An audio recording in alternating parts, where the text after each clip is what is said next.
Oke, Assalamualaikum warahmatullahi wabarakatuh. Sebelumnya perkenalkan kami dari kelompok 8. Di sini kami membahas tentang UKL, UPL Pembangunan Bendung, Daerah Irigasi Ula di Kecamatan Bungku Utara, Kabupaten Morowali Utara. Nah, untuk kelompok kami yang pertama ada Rizky Armurdani dengan NIM 114200036 dan yang kedua ada Farah Askia Oktama Faharani dengan NIM 114200059 dan yang terakhir ada saya sendiri Rizaldi Rahmawan dengan NIM 114200101. Oke, yang pertama yaitu pendahuluan. Pada pendahuluan ini, kita akan membahas yang pertama ada identitas pemarkasa dan penyusun UPL. Identitas pemarkasa sendiri yaitu Dinas Tenaga Kerja dan Transmigrasi Daerah Kabupaten Morowali Utara.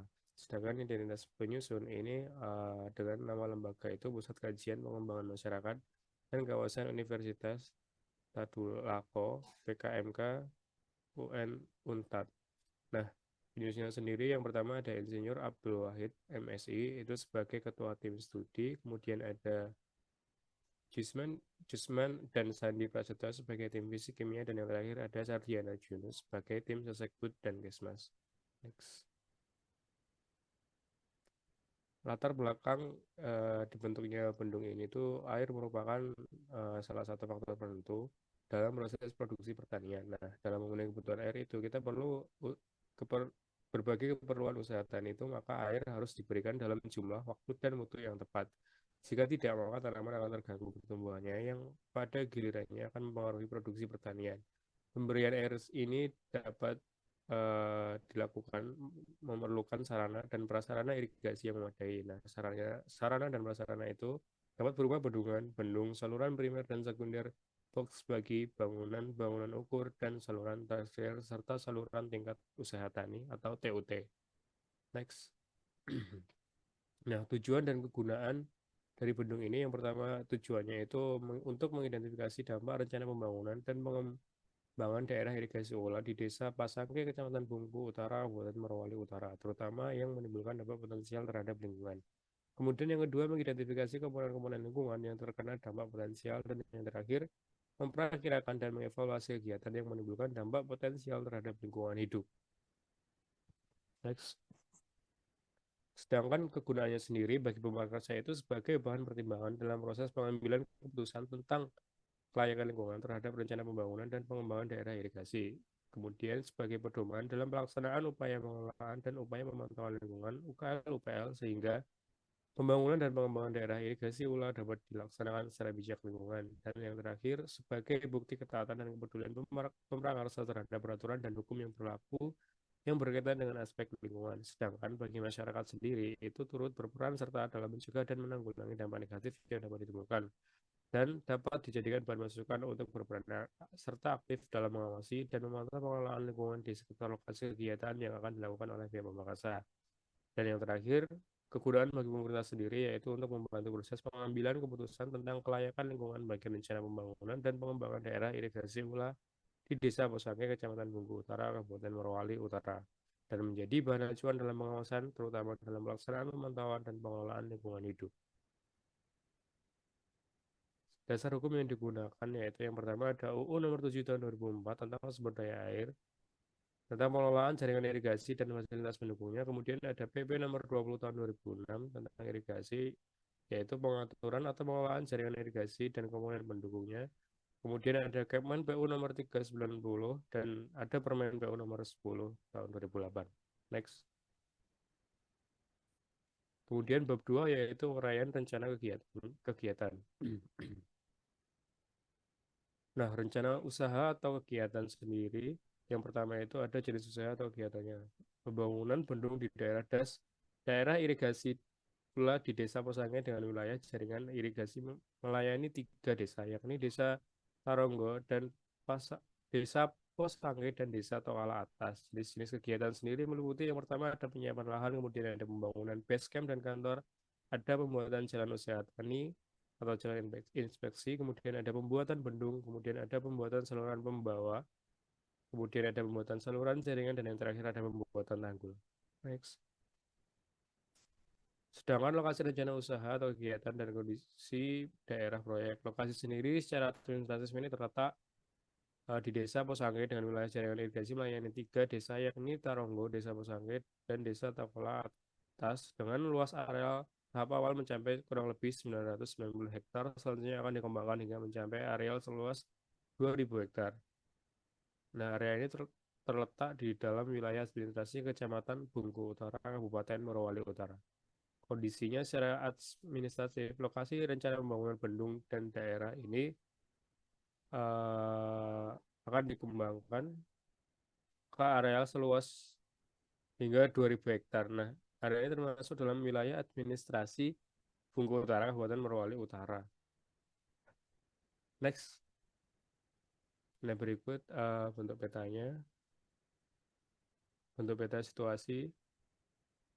Oke, next. Nah, kemudian ada skala usaha dan atau kegiatannya. Yang pertama ada sumber air irigasi. Sumber air yang akan digunakan sebagai sumber air utama ini untuk mengairi areal rencana daerah irigasi Ula diambil dari sungai atau koro Ula yang terletak di Desa Taronggo. Kemudian kegiatan lain di sekitar rencana kegiatan itu ada di situ terdapat kawasan hutan konservasi, kemudian ada jaringan irigasinya berupa semak belukar dan ada areal perkebunan sawit dan tegalan. Kemudian kegiatan lain di sekitar lokasi rencana kegiatan. Oke, next rencana pembangunan.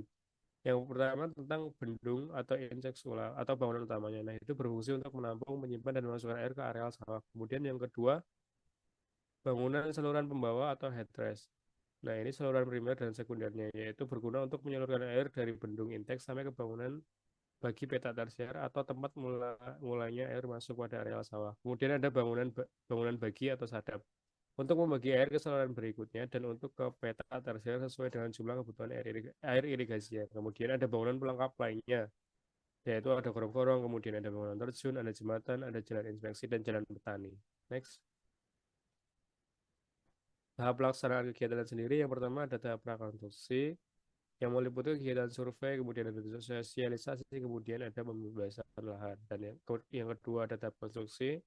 Nah, ini merupakan tahap yang pertama ada mobilisasi tenaga kerja, mobilisasi peralatan dan material, pembuatan base camp, ada pembersihan dan pematangan lahan, ada pembuatan jalan antar atau jalan usaha tani, ada galian, dan yang terakhir yang jelas ada pekerjaan struktur bangunan. Kemudian yang terakhir ada tahap pasca konstruksi atau tahap operasi, yaitu terdapat kegiatan demobilisasi alat-alat berat untuk konstruksi, kemudian ada pengoperasian, dan yang terakhir ada pemeliharaan bendung dan jaringan irigasi. Next. Kemudian yang selanjutnya ada di bab 3, itu merupakan uraian komponen lingkungan. Nah, di sini kemudian ada komponen geofisik kimia. Di komponen geofisik kimia ini ada kondisi iklim, itu ada tipe iklimnya didominasi tipe iklim B atau daerah basah dan sebagian tipe iklim C, daerah agak basah. Nah, kemudian ada curah hujan itu 2420 sampai 2947 mm per tahun atau sangat cukup baik untuk irigasi. Untuk temperaturnya itu 20,4 sampai 30,1 derajat Celcius dengan rata-ratanya 26,8 derajat Celcius. Kelembapan udaranya ada di 73 sampai 90%.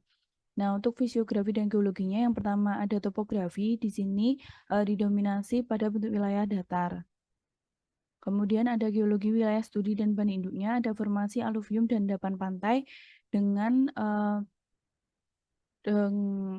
bahan induk ada kerikil, pasir, lumpur, lempung, dan kerakal atau batu gamping.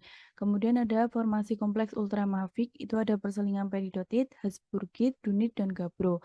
Untuk geomorfologinya ada bentang alam dataran dan bentang alam dataran bergelombang. Dengan bentang alam dataran itu mendominasi 90% dari wilayah studi dan bentang alam dataran bergelombang 10% dari wilayah studi. Nah, kemudian untuk struktur dan tektonik itu ada sesar, lipatan, kekar, perdaunan, ada lipatan lemah dan terbuka, lipatan tertutup, lipatan tumpang tindih. Untuk kondisi seismologinya berada pada zona 5 gempa bumi, pergerakan tanahnya 0,25 G dengan gravitasinya 9,8 ms² dalam siklus 500 tahun. Kemudian untuk ada kondisi tanah, jenis tanahnya ini berasal dari grup aluvial. Ada tanah hydraquens, dominan dijumpai, tanah yang belum matang, dan kandungan airnya itu tinggi. Kemudian ada tanah sulfihemis, itu mengandung kadar pirit yang tinggi dan membahayakan tanaman. Nah, untuk sifat fisik tanahnya ada batas horizon dengan batas lapisan jelas hingga berangsur dan rata hingga berombak. Untuk warna tanahnya berwarna abu-abu yang menandakan drainase buruk dan berwarna kuning coklat dengan drainasenya baik. Teksturnya liat berdebu hingga lempung liat berdebu. Strukturnya struktur tanah gembur. Untuk sifat kimia tanahnya, untuk pH tanah berkisar antara 3,74 sampai 5,29. Untuk kapasitas tukar kation atau KTK-nya itu tinggi, kejenuhan basanya, tingkat kejenuhan basa rendah sampai dengan sedang. Dan untuk kesesuaian lahannya, berdasarkan hasil analisis sifat kimia dan sifat fisika tanah, maka jenis tanah untuk lahan yang dikembangkan itu cocok untuk areal persawahan atau daerah irigasi. Kemudian ada hidrologi dan hidrometrinya. Ada pengukuran debit sesaat dengan luas penampang basah rata-rata A 3,55 m kuadrat, panjang pengamatan L 5 meter, kemudian ada kecepatan rata-rata VA ada 10,899 detik, kecepatan debit V-nya 0,4592 meter per detik, debit air normal atau Q-nya 1,6301 m kubik per detik. Kemudian untuk kualitas airnya, terdapat parameter fisika dan kimia pada tabel tersebut dan dapat disimpulkan air sungai Koroula ini masih cukup baik sebagai sumber air irigasi untuk pertanian termasuk untuk persawahan. Kemudian di sini ada kualitas udara dan kebisingan dengan parameter udara ambien itu ada SO2, ada CO, NO2, O3, PB, kemudian ada total debu atau partikel dan ada kebisingan. Kemudian untuk komponen biologinya yang pertama ada vegetasi atau floranya. Itu ada vegetasi alami yang dilindungi dan vegetasi yang dibudidayakan. Yang dilindungi ada kume, nantu, binuang, damar, ada kayu bawang. Kemudian yang dibudidayakan seperti ada coklat, pisang, jambu air, dan rambutan. Kemudian terdapat fauna atau jenis-jenis satwa di sini dengan keterangan E itu endemik, D dilindungi, dan TD itu tidak dilindungi. Kemudian selanjutnya ada biota perairan. Biota perairan itu terdiri dari plankton, bentos, dan nekton atau ikan. Kemudian ada komponen sosial ekonomi dan budayanya. Keadaan umum wilayah studinya ada penduduk. Nah, jadi pada jumlah penduduk di wilayah studi atau Desa Taronggo Posangke, Tokala Atas, Kecamatan Bungku Utara adalah sebanyak 2.142 jiwa dengan kepadatan 2 jiwa per kilometer kuadrat dan seks rasionya 106,76.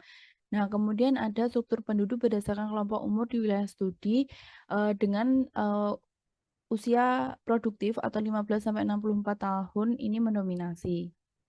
Kemudian ada pendidikan, untuk sarana pendidikannya itu kurang memadai. Berdasarkan data dari 3 desa studi di Kecamatan Buku Utara itu terdapat 1 unit sekolah PAUD swasta, 1 unit sekolah TK negeri dan swasta 4 unit. SD-nya ada negeri 2 unit dan swasta 1 unit. Untuk SMP negeri itu 1 unit, sedangkan untuk SMA itu ada 2 unit di luar wilayah studi, yaitu di ibu kota, kecamatan atau Batu Rubi dan di desa Womparigi. Nah, kemudian untuk tingkat pendidikannya dari 80 responden hanya 7% sampai 10% yang berpendidikan tinggi atau sedang kuliah. Dominan responden itu merupakan tamatan SD. Kemudian untuk agamanya, berdasarkan data sekunder, Kecamatan Bungku Utara dalam angka tahun 2017 mayoritas itu penduduk memeluk agama Islam, kemudian ada Kristen, Protestan, Hindu, dan lainnya. Nah, kemudian untuk tabel ini ada jumlah fasilitas peribadatan di setiap kecamatan. Kemudian untuk sosial ekonominya, pola pemilikan dan penggunaan lahan. Untuk pola pemilikan lahan itu tidak lagi dengan jalan pembukaan lahan, tetapi masyarakat ini memiliki lahan dengan proses jual beli ataupun diwarisi dari orang tua. Untuk aksesibilitasnya, akses jalan menuju lokasi kegiatan ini dapat dicapai dengan melintasi jalan utama yang menghubungkan ruas jalan dari Toili, Kabupaten Banggai, ke Pandauke, Tanah Sumpu, Ibu Kota Kecamatan Mamosalato, dan Batu Rube, Ibu Kota Kecamatan Bungku Utara. Kondisinya itu secara umum baik, hanya beberapa ruas jalan dalam kondisi rusak dan sebagian lagi sementara dalam perbaikan. Kemudian dari sosial budaya, ini ada adat istiadat dan kebiasaan yang berlaku. Nah, untuk suku asli daerah tersebut itu adalah suku Ta. Upacara adatnya ada prapai. Itu menyatakan rasa syukur karena panennya berhasil, biasanya diikuti kegiatan adat makan bersama hasil panen dan diiringi dengan tari dero yang mana merupakan tarian asli masyarakat Sulawesi Tengah. Kemudian di sana juga terdapat suku Jawa yang upacara adatnya itu ada upacara hari bumi atau memberi makan pada bumi atau yang biasa disebut sedekah bumi. Kemudian ada suku Bugis juga yang mendiami daerah tersebut dengan ada prosesi adat pelaksanaan pernikahan Mapaci atau malam pacar. Kemudian ada kegiatan yang berhubungan dengan keagamaan juga, itu ada sunatan, maulid, Isra Mi'raj, dan Mapateme Korang atau Khatam Quran. Kemudian ada persepsi masyarakat terhadap rencana pembangunan bendung daerah irigasi Sungai Ula. Untuk tanggapannya, responden itu semuanya sudah mengetahui rencana pembangunan daerah irigasi dan untuk tanggapannya persepsi masyarakatnya ini semuanya atau 100% menerima. Dengan alasan yang paling banyak adalah karena mengairi areal sawah tada hujan dan penambahan areal sawah atau alih fungsi lahan atau ladang menjadi sawah baru. Kemudian untuk sanitasi lingkungan, ini ada beberapa jenis penyakit yang sering terjadi pada wilayah studi dengan ISPA itu merupakan penyakit tertinggi dan untuk keberadaan fasilitas pusat kesehatan masyarakat atau puskesmasnya itu di wilayah studi menjadi andalan bagi masyarakat untuk pelayanan kesehatan. Di wilayah studi Kecamatan Buku Utara terdapat 1 buah puskesmas yang jauh dari desa.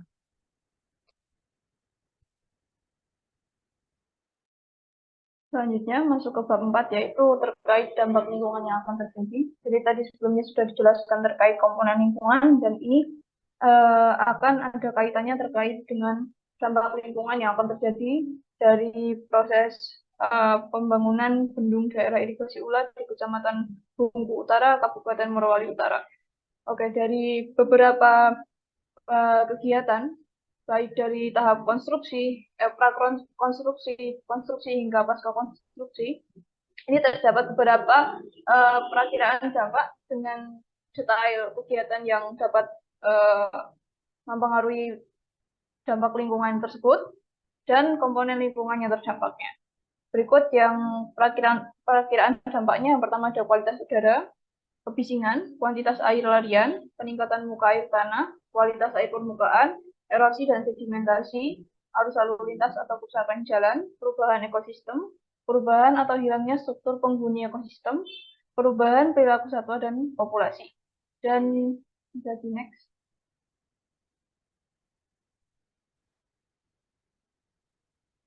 Berikutnya ada persepsi masyarakat, keresahan masyarakat, pengharapan penduduk dan peluang kesempatan kerja atau usaha, proses sosial atau konflik sosial, perubahan struktur mata pencaharian dan pendapatan, kecemburuan sosial dan kamtipmas, sanitasi lingkungan, kesehatan masyarakat, intensitas tanam dan pola tanam, dan usaha tani. Lanjut. Nah, dari beberapa perakiraan dampak yang telah dipaparkan sebelumnya, ini dijadikan matriks perakiraan dampak pembangunan daerah irigasi Ula, yang mana dari setiap komponen lingkungan yang terdampak ini dikelompokkan berdasarkan geofisik kimia, biologi, dan sosekut, dan dijelaskan pula pada tahapan mana dampak tersebut dapat terjadi. Next. Selanjutnya masuk ke bab 5 terkait program pengelolaan dan pemantauan lingkungan hidup. Jadi setelah tadi diketahui perakiraan dampaknya, ini dilanjutkan dengan bagaimana program pengelolaan dan pemantauan lingkungan hidupnya. Nah, untuk program pengelolaan lingkungan hidup atau UKL ini, di daerah pembangunan daerah irigasi Ula di Desa Pusangge ini, melalui 3 pendekatan. Yang pertama pendekatan teknologi, pendekatan sosekut, dan juga pendekatan institusi. Next. Nah, untuk pendekatan teknologi ini adalah melalui proses perekayasaan teknologi untuk meminimalkan dampak negatifnya dan mempertahankan dan atau meningkatkan dampak positif dari kegiatan pembangunan bendung daerah irigasi Ula.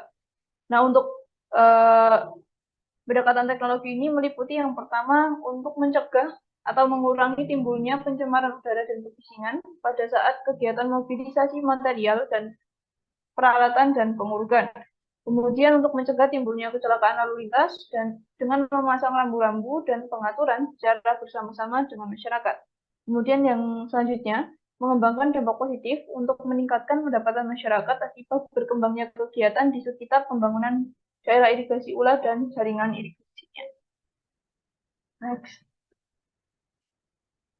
Untuk berikutnya, ini ada pendekatan Sosekbud, di mana untuk pendekatan Sosekbud ini adalah untuk mengetahui dampak dari adanya rencana kegiatan tersebut, di mana terkhusus pada aspek sosial, ekonomi, dan budaya. Untuk melalui pendekatan Sosekbud ini, UKL-nya meliputi yang pertama, untuk memprioritaskan tenaga kerja lokal sesuai dengan kemampuannya untuk dilibatkan dalam pekerjaan konstruksi. Kemudian, menjalin interaksi sosial yang harmonis dengan masyarakat guna mencegah timbulnya konflik sosial. Selanjutnya, menghormati adat istiadat setempat yang berlaku di dalam lingkungan masyarakat sekitar proyek. Yang keempat, memprioritaskan tenaga kerja setempat dan pemeriksaan secara berkala pada peralatan untuk mengurangi kadar pencemaran udara dan kebisingan yang bersifat sementara, sehingga biaya pengelolaan lingkungan layak ditinjau dari segi ekonomi dan dampak yang masih timbul dapat diminimalisir. Next. Selanjutnya, untuk pendekatan instansi atau kelembagaan ini merupakan usaha mengoptimalkan koordinasi dari berbagai instansi yang terkait dalam upaya untuk menangani dampak yang timbul, sehingga kegiatan penanganannya itu bisa efektif dan efisien. Untuk pendekatan instansi dan kelembagaan ini meliputi yang pertama, perlu dilakukan koordinasi dan sinkronisasi yang baik antara pemerintah daerah dan serta instansi terkait yang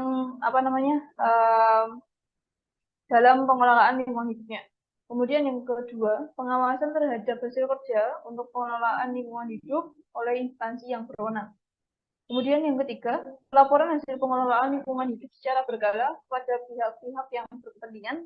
Dan yang terakhir, yaitu pelibatan partisipasi masyarakat di sekitar kegiatan proyek untuk mencegah dan mengendalikan dampak sosial yang telah dan akan timbul. Next. Nah, ini ada matriks UKL dari kegiatan pembangunan daerah irigasi ulah yang meliputi pada tahap konstruksi, tahap konstruksi hingga pasca konstruksi, di mana untuk dalam matriks ini juga dijelaskan sumber dampaknya, jenis dampaknya, tolak ukur dampak, upaya pengelolaannya, dan juga lokasi dan waktu pengelolaan lingkungan, serta institusi pengelolaan lingkungannya, baik pelaksana, pengawas, ataupun pelaporannya. Bisa di next. Nah, ini untuk tahap konstruksi. Next lagi. Ini masih tahap konstruksi juga. Nah, ini untuk pasca konstruksi atau tahap operasi. Next. Ini juga masih tahap operasi atau tahap pasca konstruksi. Next lagi. Nah, selanjutnya kita lanjut ke program pemantauan lingkungan hidup atau UPL, upaya pemantauan lingkungan. Jadi di pemantauan lingkungan ini ditujukan untuk mencari bahan evaluasi pengelolaan yang telah dilakukan, sehingga pengelolaan yang dilakukan itu bisa maksimal. Untuk langkah-langkahnya meliputi yang pertama, pendekatan pemantauan lingkungan, yang kedua, sistem pemantauan dan informasi pemantauannya. Next. Untuk pendekatan pemantauan lingkungan ini ada beberapa hal yang perlu diperhatikan, yang meliputi komponen lingkungan yang dipantau, tujuan dilakukannya pemantauan, metode pemantauan, lokasi dan waktu dan frekuensi pemantauan, serta institusi pemantauan. Untuk pendekatan pemantauan yang dilakukan yaitu meliputi yang pertama, pendekatan dimensi ruang. Untuk dimensi ruang, pendekatan dimensi ruang ini berupa penetapan lokasi pemantauannya, di mana lokasi pemantauannya di dalam area pembangunan bendung daerah irigasi ulah ini. Kemudian yang kedua, untuk pendekatan dimensi waktu ini adalah pertimbangan waktu pemantauannya, kapan dilakukan pemantauan, karena di mana untuk lingkungan hidup ini memang dinamis, sehingga diperlukan pertimbangan waktu pemantauan yang tepat untuk memantau hasil upaya pengelolaan lingkungannya. Kemudian yang ketiga, pendekatan asas keterpaduan. Ini adalah bagaimana kita melihat dari keterpaduan dalam perencanaan maupun evaluasi serta monitoring. Kemudian yang keempat, pendekatan jenis dampak. ini adalah bagaimana memilih jenis dampak yang dipantau, ya di mana jenis dampak yang dipantau ini meliputi dampak negatif dan dampak positifnya. Next. Selanjutnya, sistem dan juga informasi pemantauan. Untuk upaya pemantauan lingkungan di proses pembangunan bendung daerah irigasi ulang ini sifatnya spesifik, jadi untuk rencana kegiatan itu saja. Kemudian untuk wilayahnya ini meliputi 3 desa, yaitu Desa Taronggo, Desa Pusangke, dan Desa Tokala Atas di Kecamatan Bungku Utara, Kabupaten Morowali Utara, yang dikaitkan dengan dampak yang ditimbulkan. Jadi adanya keterkaitan dengan lokasi ataupun daerah wilayah pemantauan dengan dampak yang ditimbulkannya. Kemudian untuk data-data yang diperoleh tadi dari hasil pemantauan akan dicatat dalam data khusus, kemudian disajikan dalam bentuk tabulasi dan diagram atau grafik untuk mempermudah dalam analisa dan interpretasi data secara statistik maupun secara deskriptif. Kemudian untuk pemantauan ini perlu dilakukan dalam kegiatan pembangunan irigasi ini adalah dampak yang ditimbulkan oleh proyek dan direkomendasikan dalam bab 4 dampak lingkungan yang akan terjadi, yang mana bila tidak dikelola ini akan menimbulkan dampak potensial. Kemudian untuk dampak yang perlu dikelola pada setiap tahap, ini nanti akan disajikan dalam bentuk tabel matriks pemantauan yang akan ditampilkan setelah ini. Next. Nah, ini untuk matriks UPL-nya, yang meliputi tahap prakonstruksi, tahap konstruksi, hingga nanti tahap pasca konstruksinya atau tahap operasi, yang meliputi jenis dampak, sumber dampak, indikator dampak, metode pemantauannya, lokasi dan periode pemantauan lingkungan, serta institusi pemantauan lingkungan meliputi pelaksana, pengawas, ataupun pelaporan. Next. Next lagi. Nah, ini untuk tahap pasca konstruksi. Next. Lanjut.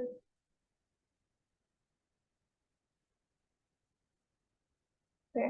Nah, ini untuk peta pemantauan dan pengelolaan lingkungan kegiatan pembangunan bendung daerah irigasi ulang. Yang tadi di awal sudah ditampilkan peta peta rencana kegiatannya. Nah, ini di sini ditampilkan pula titik-titik pemantauan untuk pengelolaan lingkungan dari kegiatan tersebut. Meliputi itu ada kualitas udara, air permukaan dan biota air, flora dan fauna darat, proses puskesmas, serta prasarana jalan.